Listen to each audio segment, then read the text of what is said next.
తెలంగాణలో MLA quota MLC స్థానాలు 5 ఖాళీ అవుతున్నాయి.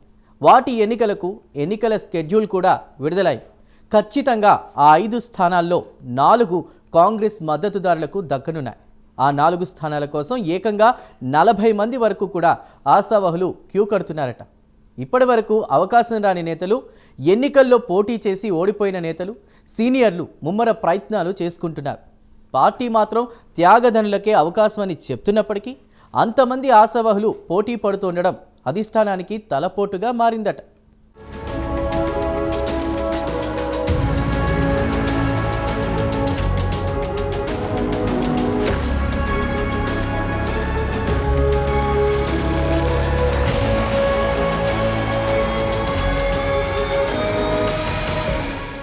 తెలంగాణలో 5 ఎమ్మెల్యే కోటా ఎమ్మెల్సీ స్థానాలకు ఎన్నికల స్కెడ్యూల్ విడుదలైంది. 5 ఎమ్మెల్సీల పదవీకాలం పూర్తి కానుండడంతో ఆ స్థానాల భర్తీకి ఈ నెల 20న ఎన్నికలు జరగనున్నాయి. అసెంబ్లీలో సంఖ్యాబలాలను బట్టి వాటిలో ఒక స్థానం బీఆర్ఎస్కు ఖాయమైన మిగిలిన 4 కాంగ్రెస్ మద్దతుదారులకు దక్కనున్నాయి. దాంతో పలువురు ఆశావహులు ఎవరి స్థాయిల్లో వారు లాబియింగ్ చేసుకుంటున్నారు. బీసీ కులగణనను హైలైట్ చేసుకుంటున్న కాంగ్రెస్ ప్రభుత్వం ఈ ఎమ్మెల్యేల నియామకంలో సామాజిక సమీకరణాలకు ప్రాధాన్యత ఇవ్వడం ఖాయంగా కనిపిస్తోంది.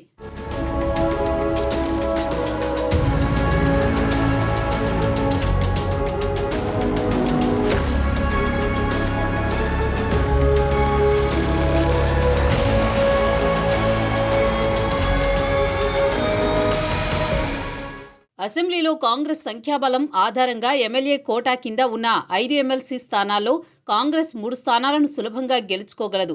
మరో అదనపు సీటు గెలవాలంటే బీఆర్ఎస్ నుంచి కాంగ్రెస్లో చేరిన 10 మంది ఎమ్మెల్యేల మద్దతు కీలకం కానుంది. అయితే ఎంఐఎం, సిపిఐలు ఒక సీటును ఆశిస్తున్నాయి. కాంగ్రెస్తో పొత్తులో భాగంగా సిపిఐ 1 సీటు కాంగ్రెస్ను అడుగుతోంది. దీనిపై కాంగ్రెస్ ఎలా స్పందిస్తుందనేది చర్చనీయాంశంగా మారింది. మరోవైపు ప్రస్తుతం ఖాళీ అవుతున్న 1 స్థానంలో తమ అభ్యర్థికి సహకరించాలని ఎంఐఎం పట్టుబడితే అవగాహనలో భాగంగా కాంగ్రెస్ మద్దతు ఇస్తుందా అనేది కూడా చూడాల్సి ఉంది.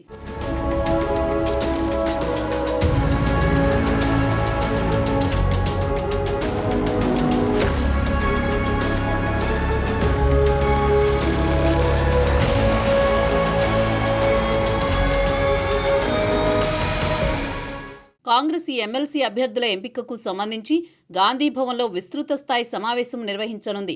తెలంగాణ కాంగ్రెస్ వ్యవహారాల కొత్త in charge Meenakshi Natarajan, CM Revanth Reddy, PCC అధ్యక్షుడు మహేష్ కుమార్ గౌడ్లు ఈ కీలక సమావేశంలో ఏ నిర్ణయం తీసుకుంటారు అని నేతల్లో ఉత్కంఠ నెలకొంది. పార్టీ మారిన బీఆర్ఎస్ ఎమ్మెల్యేలు ఎంఐఎం మద్దతుతో ఖాళీ కానున్న 5 స్థానాలలో 4ంటిని ఖచ్చితంగా కైవసం చేసుకోవాలని కాంగ్రెస్ పావులు కదుపుతోంది. అయితే ఎవరికి ఇవ్వాలని కాంగ్రెస్ తర్జన భర్జన పడుతోంది.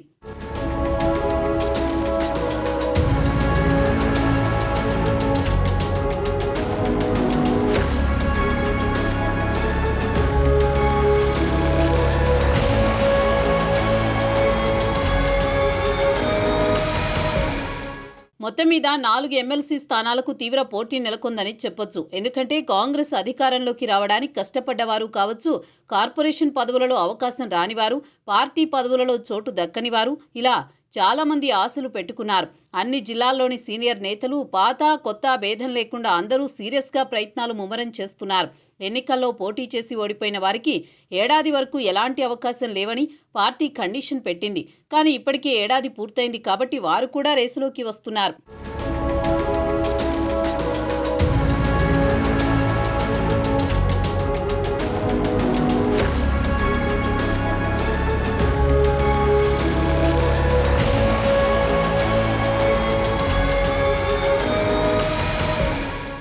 సామాజిక వర్గాల వారీగా 4 స్థానాలకు 40 మంది వరకు పోటీ పడుతున్నారని తెలుస్తోంది. అయితే బీసీ కులగణన జరగడం, తెలంగాణలో 50% పైగా బీసీలు ఉన్న నేపథ్యంలో బీసీలకే ఎక్కువ శాతం అవకాశం ఇవ్వాలని ఆ సామాజిక వర్గ నేతలు ఒత్తిడి తెస్తున్నారు.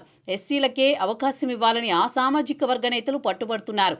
ఎస్టీ నేతలకు ఇప్పటివరకు ప్రాధాన్యత దక్కలేదని, ఖచ్చితంగా ఛాన్స్ ఇవ్వాలని ఆ వర్గం నేతలు డిమాండ్ చేస్తున్నారు. మరోవైపు రెడ్డి సామాజిక వర్గానికి చెందిన నేతలు కూడా హైకమాండ్పై ప్రెజర్ తెస్తుండటంతో హైకమాండ్ ఏం చేయాలో పాలుపోని స్థితిలో ఉందట. మొత్తానికి 4 ఎమ్మెల్సీ పదవుల కోసం 40 మంది పోటీ పడుతుండటంతో ఆ లక్కీ 4 ఎవరనేది చూడాలి.